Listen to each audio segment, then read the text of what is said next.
নাগরিক, সাংবিধানিক, সামাজিক এবং ধর্মীয়, আই রিপিট, আমি আবার বলছি, একজন মানুষের নাগরিক, সাংবিধানিক, সামাজিক এবং ধর্মীয় সব রকম অধিকারের টুটি চেপে ধরা হয়েছিল।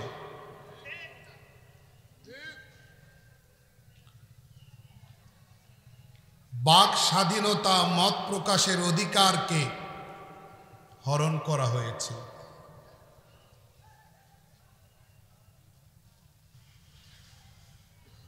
রাষ্ট্রের প্রতিটি সেক্টরের মেরুদণ্ড ভেঙে দেওয়া হয়েছে। ইসলামী শিক্ষা সংস্কৃতির 12টা বাজিয়ে দেওয়া হয়েছে। প্রজন্ম যেন ধর্ম বিদ্বেষী হিসেবে তৈরি হয়, এই জন্য শিক্ষা কারিকুলামে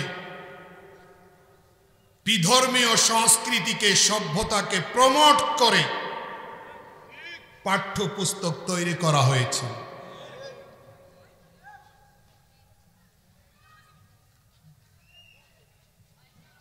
এমন একটি ভয়াবহ পরিস্থিতি থেকে আমরা মুক্ত হয়েছি।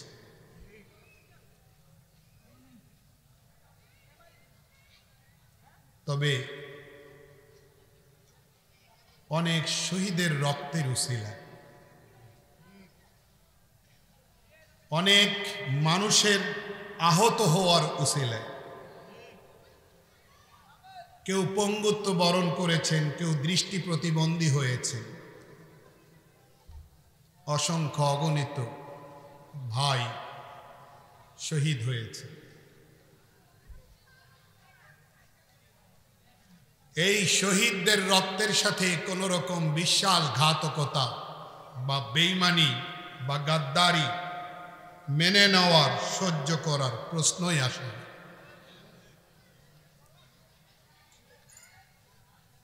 রাষ্ট্র স্বাধীন হলো, অন্তর্বর্তী সরকার গঠিত হলো।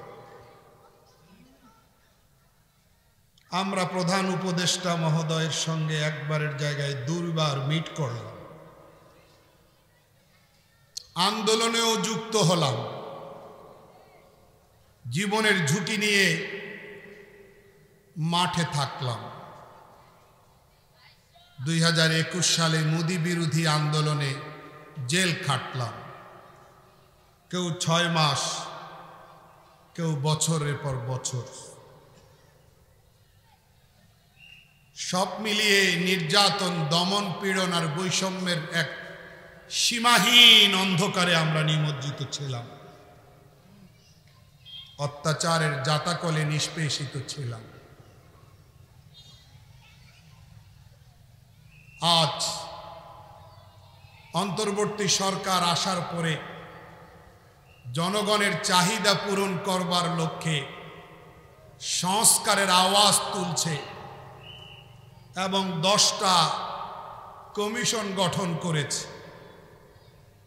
সংবিধান সংস্কার কমিশন, প্রশাসন সংস্কার কমিশন, শিক্ষা সংস্কার কমিশন, নারী বিভাগের কমিশন, শ্রমিক সেক্টরের কমিশন, মানে 10টার মতো কমিশন গঠিত হয়েছে। বোঝা গেল দেশের সব সেক্টর ধ্বংস হয়েছে, এই জন্য সংস্কারের আওয়াজ। আমার প্রশ্ন, এত কমিশন, এত সব ডিপার্টমেন্ট ধ্বংস হয়েছে বলে সংস্কারের দরকার, আওয়াজ চারিদিকে, কিন্তু ঈমান যেটা সবচেয়ে বড় জিনিস, এই জায়গাটার সংস্কার সবচেয়ে আগে দরকার, এই আওয়াজ কেউ আমরা দিচ্ছি না। ঈমানের সংস্কার সবকিছুর আগে। যদি ঈমানের সংস্কার হয়ে যায়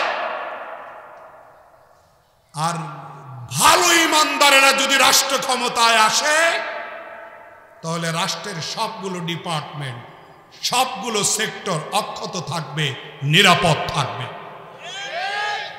কোনো বৈষম্য থাকবে না, কোনো অবিচার থাকবে না, কোনো অধিকার খর্ব হবে না, মানুষ শান্তির পরিবেশে স্বাচ্ছন্দ্যে নিরাপদে জীবন যাপন করবে। ঈমানের আর বিশ্বস্ততার অভিনয় করে যারা জাতির সঙ্গে প্রতারণা করে,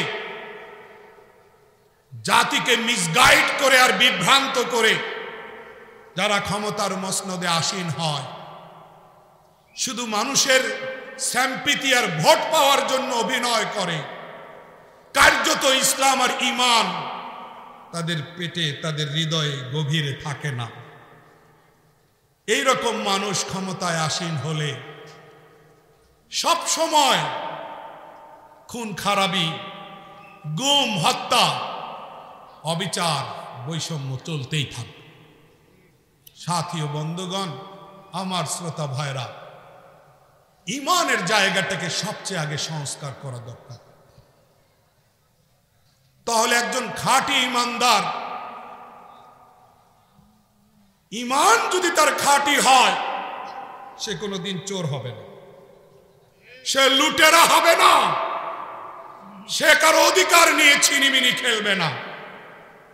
কথা কি অবাস্তব বলছি? আল্লাহর সঙ্গে মুমিনের সম্পর্কটা যদি কাঙ্ক্ষিত মাত্রায় পৌঁছে যায়, সৃষ্টিকর্তার সঙ্গে যদি সম্পর্কটা গভীর ও নিবিড় হয় এবং আল্লাহর পছন্দের পথ আঁকড়ে ধরার মানসিকতার মেন্টালিটি গ্রো হয়, তৈরি হয়, তাহলে সব নিরাপদ। মুসলমান কোন পথে চলবে, মুমিনের কি করণীয়, এটা কোরআন সুন্নাহ দস্তুর মতো পরিষ্কার করে গাইড করেছে। ইসলাম আমাকে সাম্যের রাস্তা দেখায়, সমতার রাস্তা দেখায়, শৃঙ্খলা রক্ষা করার কথা বলে, সহমর্মিতার আচরণ করবার কথা বলে, সহনশীল হওয়ার কথা বলে। ইসলাম আমাকে ন্যায় নীতি শিখায়, ইসলাম আমাকে সত্য বলা শিখায়, ইসলাম আমাকে আমানতদারি শেখায়, ইসলাম আমাকে বিশ্বস্ততা শেখায়, ইসলাম মানুষের অধিকারকে সুরক্ষা দেওয়া শেখায়। সেই ইসলাম প্রত্যেকটা জায়গায় সুস্পষ্ট বার্তা দেয়। ঈমানদার যদি তার ঈমানটাকে মেরামত করতে পারে, সংস্কার করতে পারে, তাহলে আল্লাহ ওয়াদা দিয়েছেন সূরা মায়েদার 105 নম্বরে, হে ঈমানদারেরা, তোমরা তোমাদের ঈমানকে পাকা বানাও, তোমরা তোমাদের ঈমানকে পরিপূর্ণ বানাও। ইয়া আইয়ুহাল্লাযীনা আমানু আলাইকুম আনফুসাকুম, তোমরা তোমাদের ঈমানটার খবর নাও, সেটা কোন পর্যায়ে রেখেছো তোমরা। তোমাদের আত্মজিজ্ঞাসা থাকা উচিত, আত্মসমালোচনা থাকা উচিত। বাহিরের খবর পরে, আগে নিজের খবর নাও। আল্লাহ বলছেন, লা ইয়াদুররুকুম মান দাল্লা ইযা ইহতাদাইতুম, হেদায়েতের উপরে, ঈমানের উপরে তোমরা যদি তোমাদের অবস্থান সুদৃঢ় করতে পারো, মজবুত করতে পারো, সুসংহত করতে পারো, স্ট্রং করতে পারো, তাহলে পৃথিবীর কোনো শত্রু, কোনো গোমরা, কোনো পথভ্রষ্ট মানুষ তোমাদের চুল পরিমাণও ক্ষতি সাধন করতে পারবে না। কি বলেছেন? আমি আমার তেলাওয়াতকৃত খুতবার পরে যে আয়াত সূরা আনকাবুত থেকে তেলাওয়াত করেছি, সেই জায়গায় আসছি একটু পরে। তার আগে এখন যে আয়াতকে টাচ করলাম, স্পর্শ করলাম, এই আয়াত সম্পর্কে 1 মিনিটে বলি নেই। এই আয়াত যখন নাজিল হলো, সাহাবা একরাম দৃষ্টি আকর্ষণ করলেন হযরত রাসূলুল্লাহ সাল্লাল্লাহু আলাইহি ওয়াসাল্লামের। ইয়া রাসূলুল্লাহ, আল্লাহ বলছেন, আল্লাহর সুস্পষ্ট নির্দেশনা যে তোমরা তোমাদের নিজেদের খবর নাও, নিজেকে বানাও, নিজের ঈমান পুখতা করো। তাহলে কি আমরা দাওয়াতের কাজ ছেড়ে দিব, আরেকজনের খোঁজ নেব না? আমর বিল মারুফ নাহি আনিল মুনকার, যেটা পার্ট অফ ইসলাম, এটা ছেড়ে দেব? আল্লাহ তো এখানে বলছেন তোমরা নিজেদের খবর নাও। অ্যান্সারটা কি, জবাবটা কি এই কন্ট্রাডিকশনের, এই তার উস্তাজাদ বৈপরীত্যের? এই বৈপরীত্যের জবাবটা কি? सरवर कायनात इमामुल अंबिया ताजदार मदीना महबूब किबरिया हजरत मोहम्मद मुस्तफ़ा सल्लल्लाहु अलैहि वसल्लम बड़ चमत्कार करे उत्तर दिलेन। तफसीरे फतहुल कदीर এই রিওয়ায়াত আসছে আল্লাহ রাসূল সাল্লাল্লাহু আলাইহি ওয়াসাল্লাম বলেন ইযা রাআইতা শুহাম মুতাআ ওয়া হাওয়া মুতবাআ ওয়া দুনিয়া মুআসসারা ওয়া ইজাব কুল্লি জি রাইন বিরাই ফাআলাইকা বিনফসিক ওয়া দা আনকা আমরাল আওয়াম। নবী আলাইহিস সালাম সে স্পষ্ট বললেন চারটা ব্যাধি যখন দেখবা পৃথিবীতে বিস্তৃত হয়েছে, চারিদিকে এই চার রকম ব্যাধি মহামারীর মতো ছড়িয়ে গেছে, তখন তুমি নিজের ফিকির করো, অন্যের চিন্তা বাদ দাও। কয়টা? চারটা। কয়টা?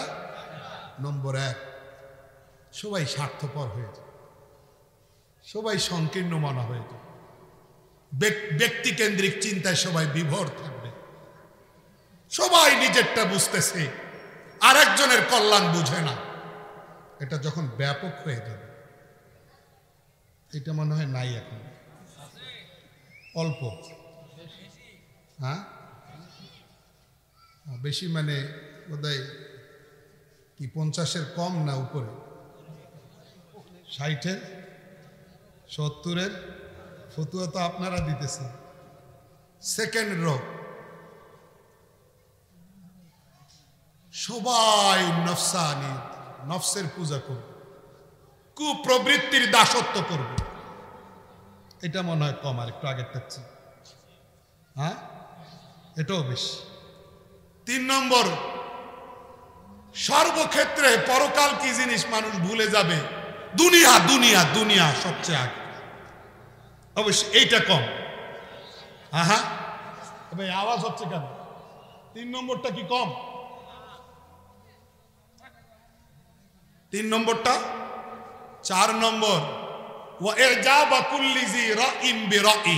অ্যাটেনশন প্লিজ, আমার দিকে তাকান, মনোযোগ। ওয়া ইজাবা কুল্লি জি রাইন বিরাই। আছেন আমার সাথে না? আওয়াজ শুনছেন? হ্যাঁ, তো এটাকে আবার চাইরের মধ্যে রাখা হইল না যে আমাদের একাগ্রতার অভাব, এটাও একটা রোগ।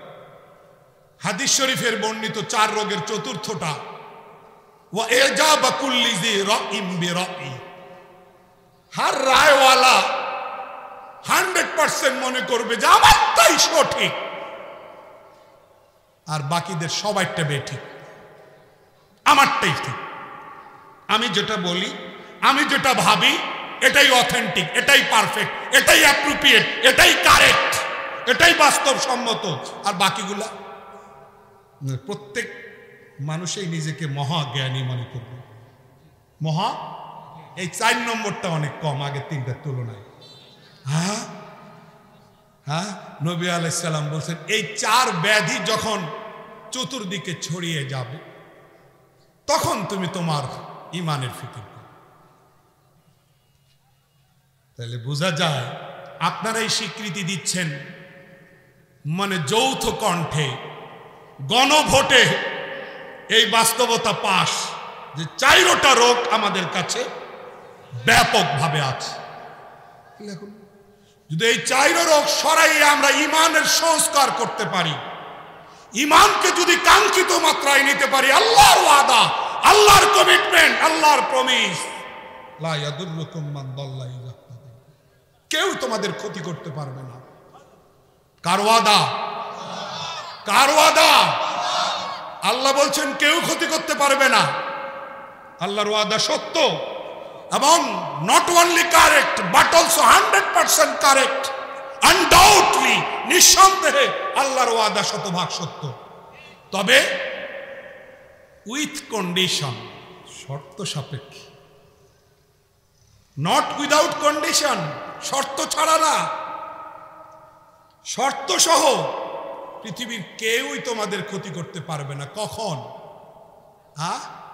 ইজা তাদাইতুম, যখন তোমরা সবাই ঈমান ও হেদায়েতের উপরে 100% চলে আসবে, তখন। এখন কি 100% আছে না? থুক্কু 90% হবে, এটাও না, 80, 70, 60। তাহলে আল্লাহর নুসরতের ওয়াদাও তো থাকার কথা নেই। যা ফাতার শর্ত ফাতার শর্ত নাই তো, শর্ত নাই তো, ওয়াদাও নেই। আল্লাহ বলেন কেউই ক্ষতি করতে পারবে না। ওয়াদা বাদে না ওয়াদা সহ? ওয়াদাটা কি? আগে আমাদেরকে শতভাগ পাক্কা ইমানদার হতে হবে। যদি পাক্কা ইমানদার হয় তাহলে কেউই ক্ষতি করতে পারবে না। ওয়াদা কার? ওয়াদা কার? কেউ পারবে না, মানে আমেরিকাও পারবে না, France, Japan, German, Russia, Bharat, চীন কেউই পারবে না। ইহুদিরাও পারবে না, খ্রিস্টানেরাও পারবে না। বাংলাদেশে ধর্মের রূপ ধারণ করে চলে বেড়ায় কিন্তু কার্যত ইসলামের দুশ্মন, তারাও পারবে না। কোন জালিম পারবে না আমাদের ক্ষতি করতে। কিন্তু পারলো তো 16 বছর। কেন পারলো? পারলো তো 16 বছর। কথা বুঝে আসছে না আসে নাই? কেন পারলো? আমাদের কারণে পারছে, আমাদের কারণে পারছে। অত্যাচারের স্টিম রোলার যখন চলে তখন আপোষকামিতা আমাদেরকে তাড়া করে বেড়ায়। দুই রকম অস্ত্র চালানো হয়, একটা হলো অফার, টোপ, কি চান নিয়ে যান, মুখটা বন্ধ রাখেন। আমাদের যত অন্যায় হোক কথা কইয়েন না, আসেন এমপি বানাই দেব, মন্ত্রী বানাই দেব, এটা হলো টোপ। আর এক অস্ত্র, প্রথমটা কাজ না হলে দ্বিতীয়টা শেষ করে দেব, একেবারে টোপ উঠাই নিয়ে যাবে। কথা ঠিক না বেঠিক? আমরা দুই অস্ত্রের যে কোনো অস্ত্রের কাছে, দুই কৌশলের যে কোনো কৌশলের কাছে পরাস্ত হয়ে যায়, কারণ আমার ঈমান দুর্বল। কেন পরাস্ত হয়? অন্যায়কারীকে আমি শক্তিধর মনে করি, জালিমকে আমি অনেক পাওয়ারফুল মনে করি, ক্ষেত্র বিশেষে তাদেরকে সুপার পাওয়ার এর সার্টিফিকেট দেই। ওরে বাপ, পরাশক্তি, বাপরে বাপ, এর সঙ্গে আমি কুলাতে পারবো না। এই হলো আপনার আমার ইমানদারদের বাস্তব অবস্থা। আল্লাহ কোরআনে কারীমের সূরা আনকাবুতে পরিষ্কার বলেছেন যে আমি আল্লাহ একমাত্র শক্তি, আমি আল্লাহ একমাত্র শক্তি, সকল শক্তির উৎস আমি। আর আমি ছাড়া যা কিছু দেখো সব মাকড়সার জাল, সব মাকড়সার জাল। মাসালুল্লাযীনা ইত্তাখাযু মিন দুনিল্লাহি আউলিয়া কামাসালিল আনকাবুত। কোরআনের উপমা, কোরআনের দৃষ্টান্ত, আল্লাহ পাক এই কোরআনী মেসাল আমসিলা, কোরআনী উপমা উদাহরণ সমূহের ব্যাপারে একটু পরেই আল্লাহ পাক বলছেন ওমা ইয়াকিলুহা ইল্লাল আলিমুন। কোরআনের এই উপমাগুলো কতটা তাৎপর্যপূর্ণ, কতটা গভীর, এটা সাধারণ শ্রেণীর মানুষ কেউ বুঝবে না, এটা শুধু আলেমরাই বুঝবে। এবং এই আলেম অবশ্যই বিজ্ঞ প্রাজ্ঞ যারা, অবশ্যই অভিজ্ঞ প্রাজ্ঞ এক্সপিরিয়েন্স হোল্ডার যারা, তারা শুধু তারাই বুঝবে, আর কেউ বুঝবে না। কোরআনী উপমার রহস্য আল্লাহ বলেন যারা আল্লাহকে ছেড়ে অন্য কাউকে কার্যনির্বাহী বানায়, আদেশদাতা বানায়, যারা আল্লাহর দাসত্ব করতে চায় না, আল্লাহর হুকুম মানতে চায় না, আরেকজনের হুকুম মেনে জীবন পরিচালনা করতে চায়, আরেকজনের গোলামি আর দাসত্ব করে জীবন পরিচালনার সিদ্ধান্ত নিয়েছে, তারা হলো মাকড়সার মতো। What is the meaning? কি অর্থ? আল্লাহ বলেন ইত্তাখাযাত বাইতা, মাকড়সা ঘর তৈরি করেছে একখান। একখান কি ঘর তৈরি করেছে? কেমন ঘর? আল্লাহ নিজেই ক্লিয়ারেন্স দিচ্ছেন, খোলাসা করে বলছেন ওয়া ইন্না আওহানাল বুয়ুত লাবাইতুল আনকাবুত। নিশ্চয়ই পৃথিবীতে যত প্রকার ঘর আছে, বাড়ি আছে, তন্মধ্যে সব থেকে দুর্বল ঘর হলো মাকড়সার ঘর। কেন? কোনো জানালা, কোনো ছাদ, কোনো দরজা, কোনো ওয়াল, কোনো গাঁথুনি, বুঝেন নাই? কোনো প্রোটেকশন, কোনো প্রোটেক্টিভ ব্যবস্থা কিছু নাই। মাকড়সার একটা জাল, ওই জালটাই বাসা। সেটাও বাজারের জালি ব্যাগের মতো শক্ত না। হ্যাঁ, বাজারের জালি ব্যাগে তো 2-3 কেজি আপেল ধরবে, আপনি ক্যারি করে বাসায় নিতে পারবেন। কিন্তু মাকড়সার জাল কি ওই রকম শক্ত? কথা বলেন, কেমন শক্ত? যদি 2-4টা বাচ্চা ফু দেয় তছনছ হয়ে যাবে। আল্লাহ বললেন আমাকে ছাড়া যদি অন্য কোনো ঠিকানা ধরো তো ওই ঠিকানাগুলা মানে মাকড়সার জাল, কোনো শক্তি নাই, কোনো শক্তি নাই। সেগুলাকে জাল বানানোর সিদ্ধান্ত যারা নেয় তারা ইমানদার হতে পারে? হ্যাঁ, তাহলে সব জাল। এক জাল আর এক জালকে বন্ধু মনে করে, এক জাল আরেক জালের হুকুমে অত্যাচার করে, আবার জনগণের কাছে ধরা খাইলে সেই জালের কোলে গিয়া উঠে। কথা বলেন ঠিক না বেঠিক? সব জাল। তাহলে আল্লাহ বলেন যে শুধু আমার সাথে সম্পর্ক করো, আমাকে সব ক্ষমতার উৎস মনে করো। আল্লাহ যে সকল ক্ষমতার মালিক, এটা একদিকে যেমন শতভাগ বিশ্বাস করা জরুরি, আর বিশ্বাস করাটা যেন একটু সহজ হয় এই জন্য হাজারো প্রমাণ আল্লাহ দেখাইয়া রাখছে। নাকি রাখেন নাই? ইতিহাসের এক নির্মম বাস্তবতা হলো ইতিহাস থেকে কেউ শিক্ষা গ্রহণ করতে চায় না, অথচ আল্লাহ নিজেই ইতিহাস থেকে শিক্ষা নিতে বলেছেন। কাদ খালাত মিন ক্বাবলিকুম সুনান ফাসিরু ফিল আরদ ফানজুরু কাইফা কানা আকিবাতুল মুকাজ্জিবিন। আল্লাহ বলেন তোমাদের আগে অনেক ইতিহাস অতীত হয়ে গেছে, তোমরা পৃথিবী পরিভ্রমণ করো, চষে বেড়াও, দেখো আমাকে যারা মিথ্যুক বানিয়েছে, আমার বিধানকে যারা মিথ্যা সাব্যস্ত করেছে, এদের পরিণতি কিরকম ভয়াবহ হয়েছে। তাহলে বোঝা যায় খোদাদ্রোহীদের কি পরিণাম হয়েছে, এটার থেকে আল্লাহ শিক্ষা নিতে বলছেন। কওমে আদ, কওমে সমুদ, কওমে লূত, কি এই অবাধ্য নাফরমান জাতিদের ইতিহাস, এদের উপর কি আযাব আসছে, এগুলো থেকে আল্লাহ পাক শিক্ষা নিতে বলেছেন। আব্রাহার প্ল্যান কি হলো, ফেরাউন নমরুদের কি হলো? তারা আল্লাহর সঙ্গে অধ্যত্বপূর্ণ আচরণ করেছে, সীমা লঙ্ঘন করেছে। আল্লাহ তাদেরকে ক্ষমতার মসনদে বসিয়েছেন, সে আল্লাহকে তারা ভুলে গেছে। আল্লাহ তাদের সঙ্গে কি রকম করেছেন, আল্লাহ ছাড় দেন, ছেড়ে দেন না। শেষ পর্যন্ত আল্লাহ ফেরাউন নমরুদকে ছেড়ে দিয়েছেন, আব্রাহাকে ছেড়ে দিয়েছেন। This is perfect history, glorious history, এক চমৎকার গোল্ডেন ইতিহাস। যারাই আল্লাহর সঙ্গে অধ্যত্বপূর্ণ আচরণ করেছে, সীমা লঙ্ঘন করেছে, আল্লাহকে বৃদ্ধাঙ্গুলি দেখিয়েছে, আল্লাহ কাউকে ছেড়ে দেন নাই, ছাড় দিয়েছিলেন, পাপ ছেড়ে দেন নাই, আল্লাহ কাউকে ছেড়ে দেন নাই। আগামীতেও যারা করবে তাদেরকেও আল্লাহ ছাড়বেন না। জোরে বলেন ঠিক না বেঠে? আব্রাহা আসছিল কাবা ঘর ভাঙতে, পেরেছিল? জোরে বলেন। আল্লাহ পাক ভ্যানিশ করে দিয়েছিল। প্ল্যান কি? কাবা ঘরের ইটগুলো একটা একটা করে খুলে ফেলবে, মাটির সঙ্গে কাবা ঘরকে মিশিয়ে দিবে। আহাম্মক রাষ্ট্র ক্ষমতা পেয়েছে বটে, বাট এতটুকু মৌলিক নলেজ তার হয় নাই যে কাবা ঘর পৃথিবীর নিরাপত্তা আর স্থিতিশীলতার খুঁটি, এই খুঁটি ভাঙ্গা কারো সাধ্যের ব্যাপার নয়।